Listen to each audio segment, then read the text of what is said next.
On the news at 7, Governor Keredolu decries over-centralization of authority with federal government.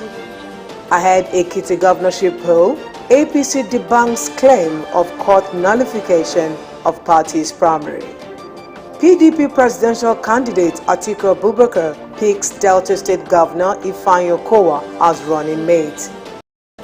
And from the foreign scene, Joe Biden announces $1 billion in military aid to Ukraine.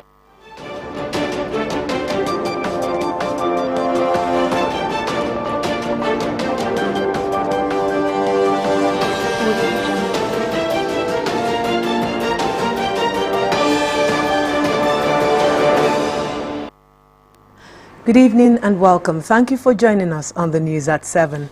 I am Obi Chukwemeka Oti. Governor Oluwarotimi Akeredolu has decried the over-centralization of authority in the hands of federal government, calling on the federating units to challenge its excesses. The governor spoke at the meeting of Body of Attorneys General of the 36 states of the Federation in Lagos. Governor Akeredolu said the 1963 Republican Constitution attested to ingenuity, originality and vision, adding that it has been the only constitution that represented the interest of the people.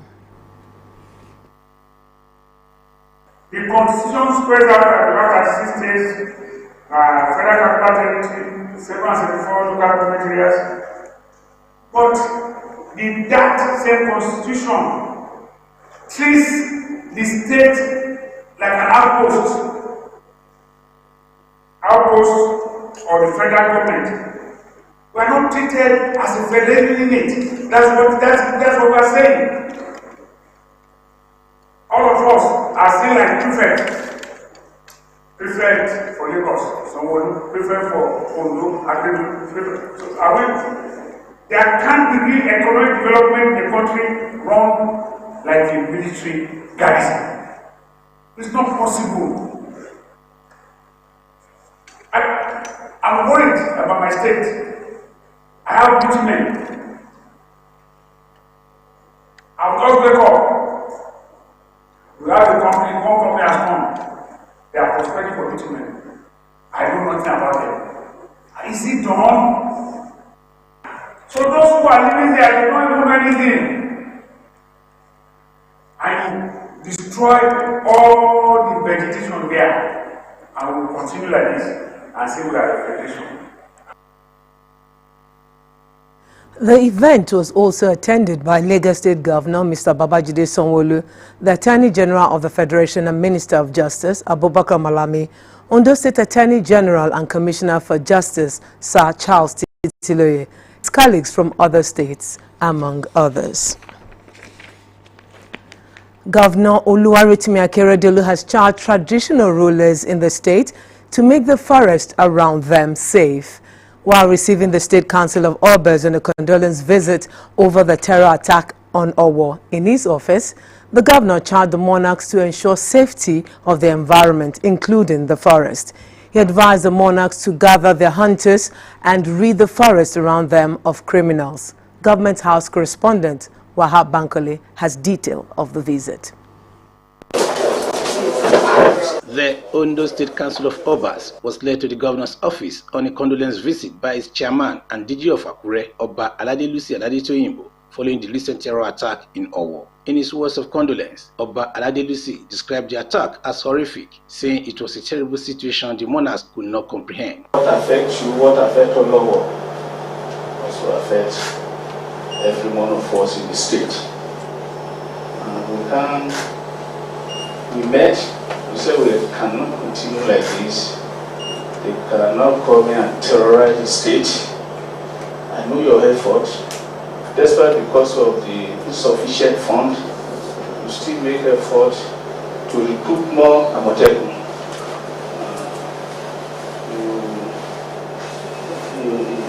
We really appreciate you. We take security as one of the priority in the state. Governor Akeredolu appreciated the traditional rulers for the visit and charged them to join hands with the government to fight crimes and criminals who have invaded the state's forest. Akeredolu, who reassured the royal fathers of government's commitment to apprehend those behind the killings, urged them to embrace the use of customs and traditions, including local hunters, to protect their communities and the people. This is something so horrible, and it's not something we are taking with kid gloves. It's something that is like a dagger drawn to a heart, because I've been to hospital. I've been there over and over again. He restated his passion to improve on every effort at securing the state and its people. Wahab Bankole, Osrc News. In the meantime, various women groups have added their voices to protest the attack on St. Francis Catholic Church in Owo. Commissioner for Women Affairs and Social Development Adebumi Oshadaun, alongside National Coordinator of Women Manifesto Movement, Dr. Abiola Akinyode Afolabi, alongside wife of the State Deputy Governor Oluwaseun Ayedatiwa, led other women to protest the terror attack in Akure and Owo. Omoriola Ugbenji reports that the women also paid a condolence visit to Olowo.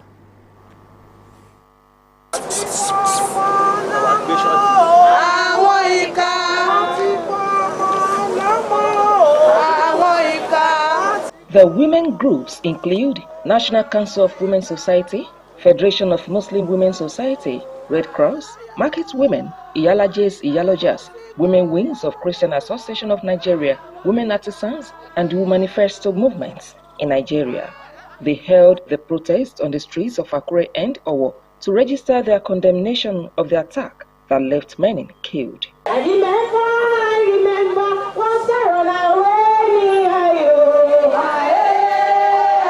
At Owo, the palace of Olowo was the first port of call, where the women poured out their minds over the killings, calling on the monarch to engage all the necessary hands to protect the southwest. While condoling the Olowo Obajibade Ogunwoye over the misfortune that befell the community, the women cried out to President Muhammadu Buhari, who according to them has the fundamental role to play by rejigging on the security architecture of the country for the protection of citizens. We have come, we are grieved. We are seriously grieved in all those states. Women are money all over Nigeria, and 17 states are represented here. Come and make our presence felt here. We have written several statements.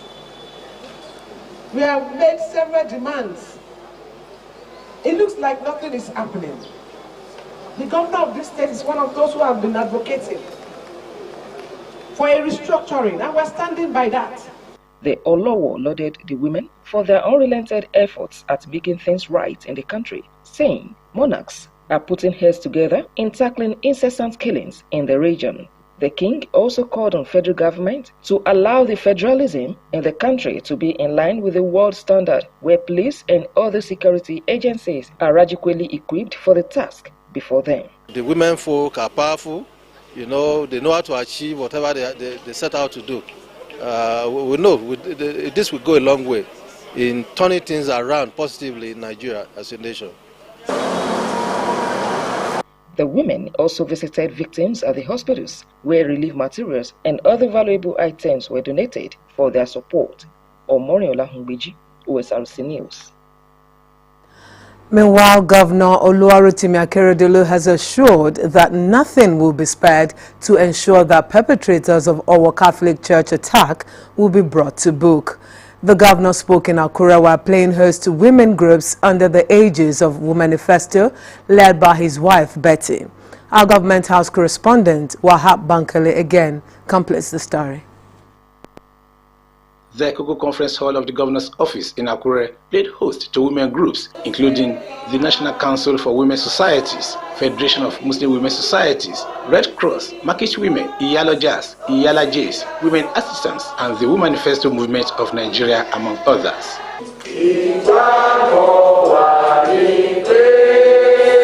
The the co-convener of the Women Manifesto, Dr. Abiola Akiyode Afolabi, described the Owo attack as another evidence of blatant disregard for human lives and incessant murder of defenseless citizens by criminal gangs who have remained unchecked across the country. The group demanded that the identities of all victims of the Owo tragedy, both dead and injured, be published, while calling on government to demonstrate accountability and carry out a speedy investigation that is conclusive, leads to arrest, successful judicial prosecution, and sentencing of the killers. People say 40 people died, people say 21, some say 51. We know that the governor of the state is a very thorough one, and so we expect that the identities should be made known.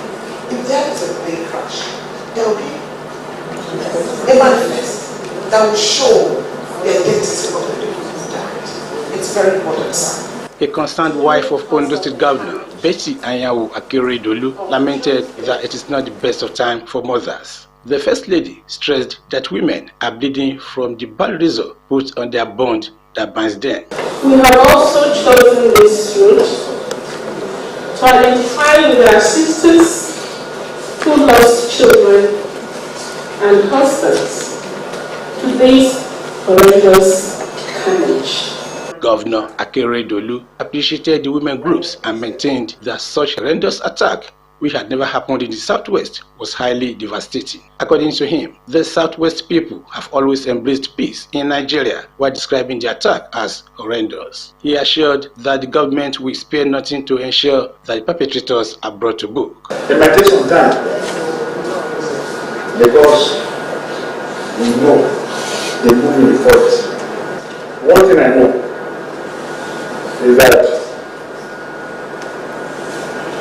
again, it's not easy to bring them to justice.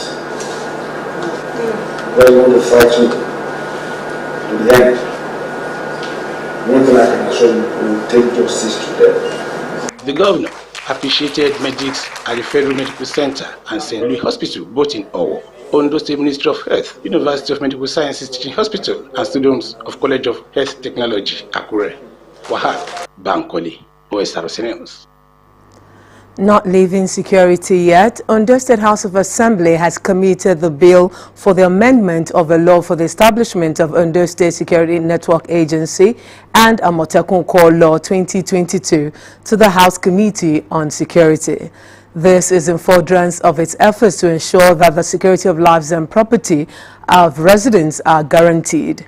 Following the June 5 gunmen attack in Owo and other criminal activities of bandits across the country, members of the State House of Assembly at a plenary headed by the Speaker, Mr. Bamidele Ileologun, considered the move to further strengthen the Amotekun Corps in the state.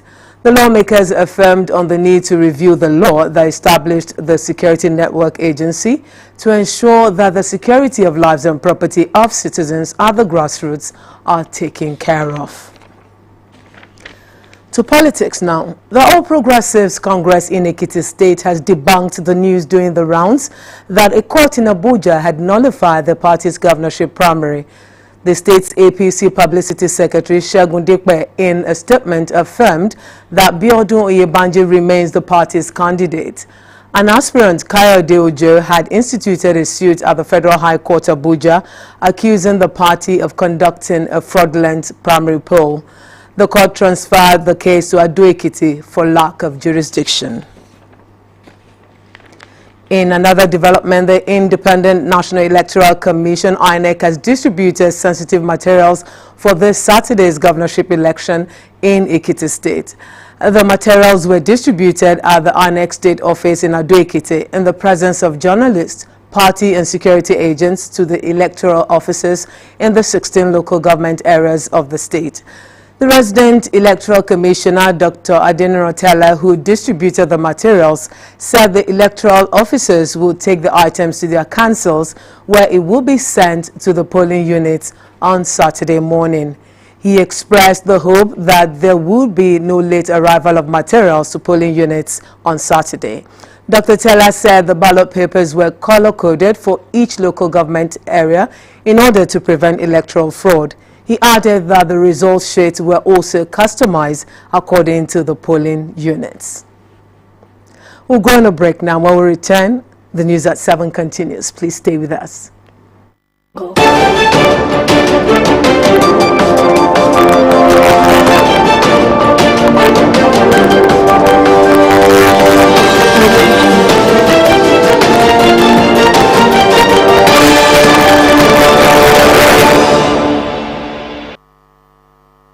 If you just joined us, you're watching the news at 7 on OSRC TV. You can also watch us live on our website, www.osrc8.ng, or follow us on Facebook, OSRC TV Ondo, and you can subscribe to our channel on YouTube, OSRC TV Ondo. The presidential candidate of the People's Democratic Party in the 2023 elections, Atiku Abubakar, has announced Ifeanyi Okowa as his running mate. Atiku made the announcement at a meeting attended by PDP executives in the party's headquarters in Abuja. PDP National Chairman Iyorchia Ayu said a 17-member committee had been set up by the party to pick a running mate. Ayu stressed that the committee submitted 3 names to Atiku to choose from. It's now more than 4 months since the Academic Staff Union of Universities withdrew its services from Nigeria's public universities. While the lingering strike continues to sadden many citizens with attendant consequences on socioeconomic indices, concerned Nigerians remain resilient in the calls for a positive resolution between the federal government and the striking workers. OSRC's Zaid Aribisala has more.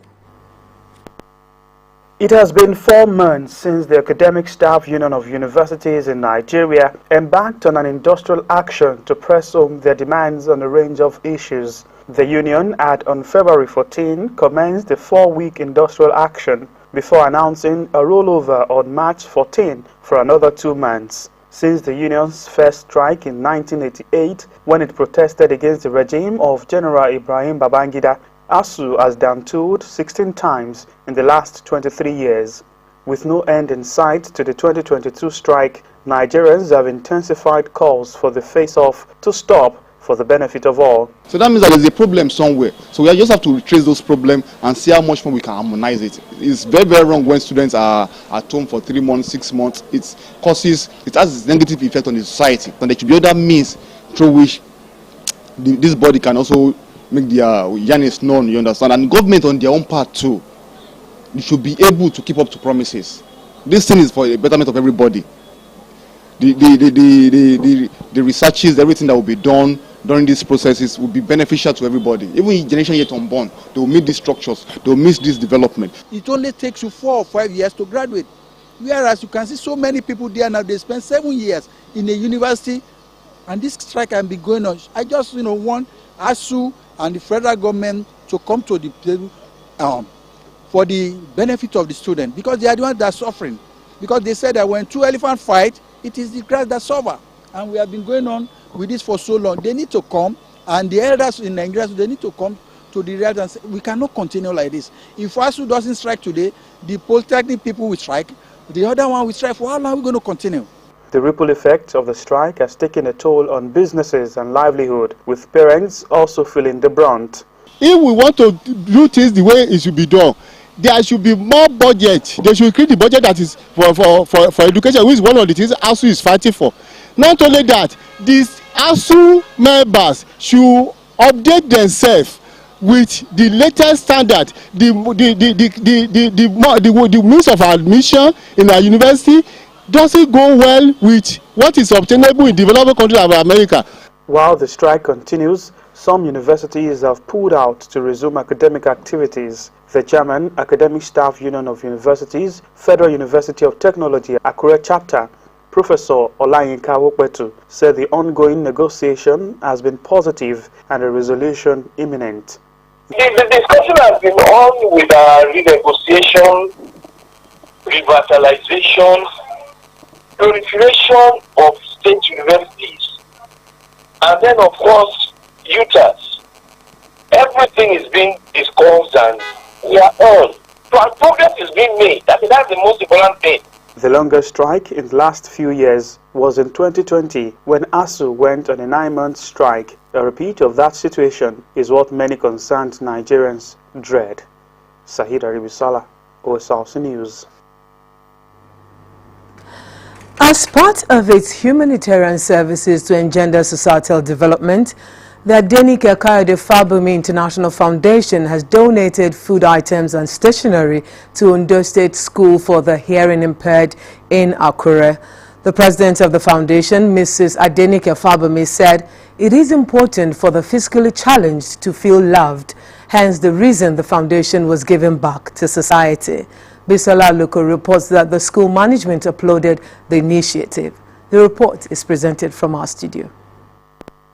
Celebrating 3 years of existence, the Adenike Kayode Fabumi International Foundation has deemed it fit to give necessaries to Ondo State School for Hearing Impaired in Akure, the Ondo State capital. The items, which include foodstuff, vegetable oil, writing materials, among others. The president, Mrs. Adenike Fabumi, who was represented by a personal assistant, Mary Tenoye, said the foundation wants the students to feel loved and also to celebrate the 3rd year anniversary of the non-governmental organization. To give life to the less privileged so that they too will feel among and they will not feel rejected or being left out or they are not among the people. So we want to bring life to them, want to make them happy, put smile on their faces. The school principal, Mr. Mike Ologbese, appreciated the foundation for its support. I feel elated and I appreciate God on behalf of them. I think it's a nice thing when you have and you are giving to others. That is God's command to everybody. So I'm happy and I'm sure all the students, all the staff, they are happy too. I will charge them to forge ahead because they are doing the heart of God. The students were tutored on personal hygiene to prevent them from contracting diseases. We should make sure that we brush our teeth every day. The items were presented to the school management as the team members promised to sustain the gesture. We look out for those people who are vulnerable, those who are less privileged in the society. The people, sometimes we don't think about them. So this, this international foundation just come out purposely to assist and help the less privileged. Give a little token to talk to them. We have given them a peer talk. We have given the little token we can give them to see them as part of us in the society. Giving back to society is essential as this will galvanize love amongst individuals.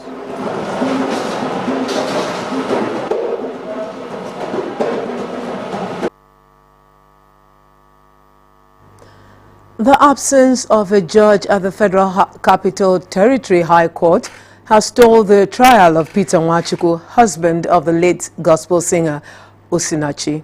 Although the defendant was in court, the judge, however, was absent for proceedings, and the court officials said they could not divulge the reasons for her absence. They, in addition, stated that the court has fixed June 20 and 21 for hearing. Nwachukwu was arrested by the Nigeria police after his wife died on April 8, following widespread allegations by their children, family and colleagues that he battered her, leading to her death. An aircraft carrying 37 passengers, including crew members from Ilorin to Lagos, caught fire mid-air after experiencing unusual high temperature in one of its engines. The incident occurred in the approach phase of the flight at Muritala Mohammed International Airport, Lagos, as all the passengers who were unhurt were disembarked row by row after the plane came to a halt on the runway. The pilots had sent a mayday message to the Lagos Control Tower while approaching when the incident happened. The Lagos Airport Control Tower consequently put the airport emergency response team, including the Federal Airports Authority of Nigeria's Fire Service Department, Nigeria Civil Aviation Authority Accident Investigation Bureau, and National Airspace Management Agency on notice. However, the pilots finally landed the faulty plane safely on the international airport's runway amid a fully prepared airport emergency response team. Now moving on to the foreign scene, U.S. President Joe Biden has announced the largest single military aid package for Ukraine since it was invaded by Russia, pledging an extra $1 billion in support.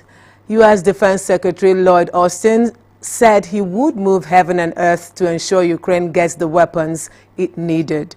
The situation is seen as a political tightrope for Biden as U.S. citizens struggle with the rising cost of living. Akintunde Akinshomola reports. This is the kind of military that the Ukraine says it desperately needs. $1 billion package that includes long-range rocket and missile system. The goal to help target Russian troops and locations from further away and bolster Ukraine's embattled defense forces in the eastern Donbas region. It's a pivotal moment in the war, according to the U.S. Defense Secretary Lloyd Austin, who has been speaking to a meeting of NATO defense ministers in Brussels. We're going to continue to work hard to move things, as much capability as we can, as fast as we can, and to ensure that Ukraine can be successful on the battlefield. He said Russia has shifted its focus to Donbas, so the challenge of facing Ukraine could not be underestimated. The stakes, he said, were high, and the Western alliance could not afford to let up. The United States announced the strengthening of our defenses, an extra $1 billion support package. It has coastal defense, artillery and modern rocket systems. We are waiting. I'm extremely grateful for the support, which is especially important for our defense forces in the Donbass. The war is at a crucial stage in eastern Ukraine, but the latest U.S. assessment of Russia's advances suggests Moscow's forces are facing a raft of problems. The advances that the Russians have made have been very slow, a very tough slog, very severe battle of attrition, almost World War I-like, and the Russians have suffered tremendous amounts of casualties. The White House has also announced an additional $225 million in humanitarian aid for Ukraine, including supply safe drinking water, critical medical supplies, and food.